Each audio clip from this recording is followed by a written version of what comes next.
Mamma mia, salut les amis et bienvenue dans cette nouvelle vidéo de cette formation consacrée à Symfony. Alors dans la vidéo précédente, on a vu un petit moyen qui nous permettait d'exécuter nos tests de manière isolée. On vidait ici la base de données et on recréait ici notre schéma. Je vais vous montrer un autre moyen pour gérer ce Mushibushi là, ok? Là, rappelez-vous ce qui se passait lorsqu'on exécutait ce test-là. Avant l'exécution, il appelait setup. Et vu qu'on vidait notre base de données, la table events n'existait plus, donc on n'avait plus d'événements. On recréait ici nos différentes tables via le schéma, ce qui veut dire qu'une fois que notre test est exécuté, les événements qui ont été créés seront toujours présents en base de données et seront supprimés uniquement si on réexécute ici notre test, ok? Parce que lorsqu'on allait le réexécuter, ceci allait être exécuté à nouveau, vider la base de données, recréer le schéma, créer ces trois événements. Après l'exécution, ces trois événements sont toujours disponibles. Ce qui veut dire que pour l'instant, au niveau de ma base de données, EventBoard Test, j'aurai ici trois événements. Select All from Events. Vous voyez, j'ai ces trois événements en base de données. Donc là, lorsque je vais réexécuter mon test, étant donné que j'ai eu à commenter ce Mushibushi là, ne pourra pas vider notre base de données. Donc on aura maintenant 6 événements. Et en plus de ceci, on aura une erreur. Shakebomb. Donc vous voyez, on a 6 événements. Je réexécute, on aura ici 9 événements et ainsi de suite. Un autre moyen ici de gérer ceci, c'est d'utiliser le système de transactions. Les transactions vont vous permettre ici de faire ce qu'on appelle du tout ou rien. Donc soit tout marche, soit rien ne marche. Je vous donne un exemple. Si vous souhaitez faire un transfert d'argent, ce ne sera pas intéressant si on enlève ici l'argent du compte de l'expéditeur, mais le destinataire ne reçoit pas d'argent. De la même manière, celui à qui on envoie l'argent ne doit pas recevoir l'argent sur son compte et cet argent-là n'a pas été retiré au niveau du compte de l'expéditeur. Donc pour que tout soit bon, il faudrait qu'on débite l'expéditeur, qu'on crédite ensuite le destinataire. Si l'une de ces actions échoue, on va tout annuler. Et vous pourrez faire ceci très facilement avec ici les transactions. Donc ce qu'on va faire ici, ce sera quoi? Je vais ici démarrer une transaction.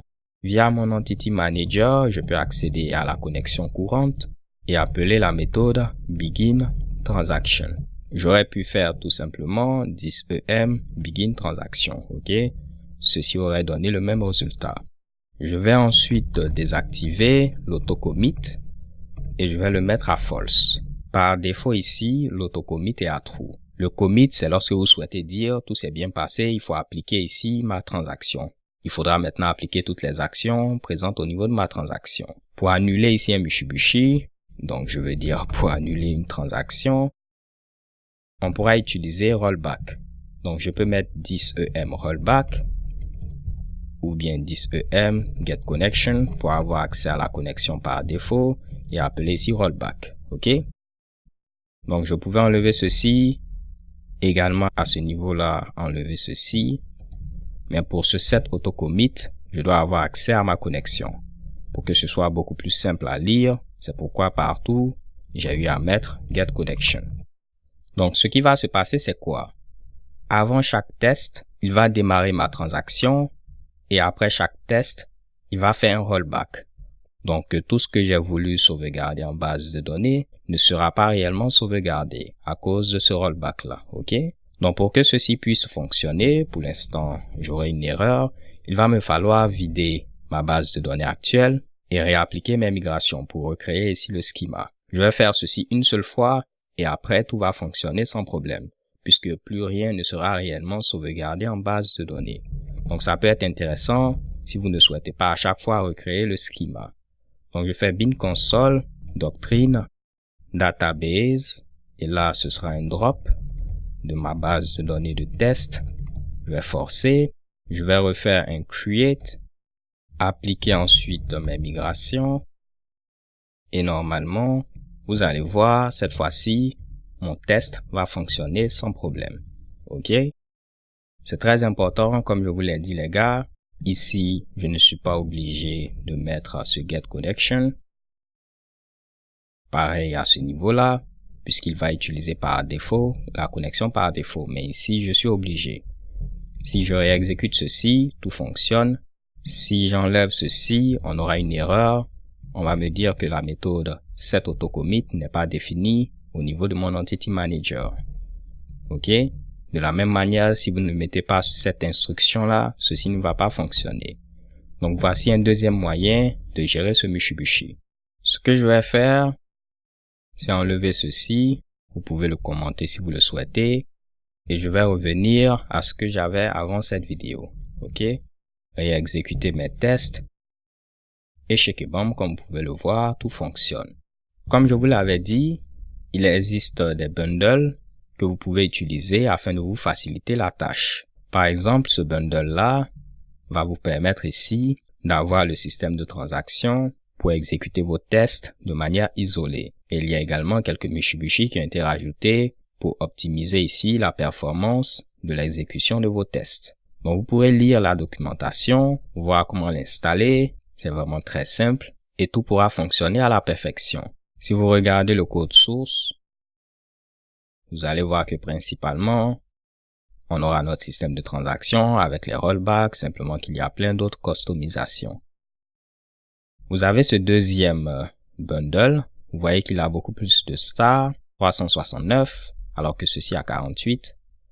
En plus ici de vous permettre d'exécuter vos tests de manière isolée, il vient également avec plein de helpers, ok? Donc à ce niveau-là, vous allez avoir accès par exemple à Asset Status Code, en lieu et place d'écrit Asset Equals, 200, Client, Get Response, Get Status Code. Il vient avec Asset Validation Errors et plein d'autres helpers, ok? Ça c'est en rapport avec notre crawler, donc c'est disponible par défaut. Vous pourrez ici fetcher le contenu via une URL en utilisant Fetch Content, ou bien fetcher un crawler via une URL en utilisant Fetch Crawler, et plein d'autres avantages. Je vous avais parlé ici de la notion de connexion par défaut. Ici, vous pouvez voir qu'ils ont eu à définir, bon, disons une seule connexion qui a été appelée default, et c'est cette connexion qui est définie comme connexion par défaut. En ce qui concerne le système de metadata ainsi de suite, c'est de ce package-là que je me suis inspiré. Si vous descendez, normalement vous allez voir, on a à peu près ici le système de base. Mais il fait plein d'autres choses, ok? Vous voyez, il peut gérer les data fixtures, même si on n'a pas encore parlé de ceci. Donc principalement pour mes projets, c'est ce dernier que j'utilise. Là, comme je vous l'ai dit, pour des raisons pédagogiques, j'ai voulu au moins vous montrer qu'il n'y a rien de bien compliqué derrière. Comme ça, plus tard, que vous utilisez un bundle ou non, vous pourrez comprendre ceci, les gars. Ce sera tout pour cette vidéo. On se donne rendez-vous à la vidéo suivante. D'ici là, portez-vous bien. Stay tuned and take care. Peace.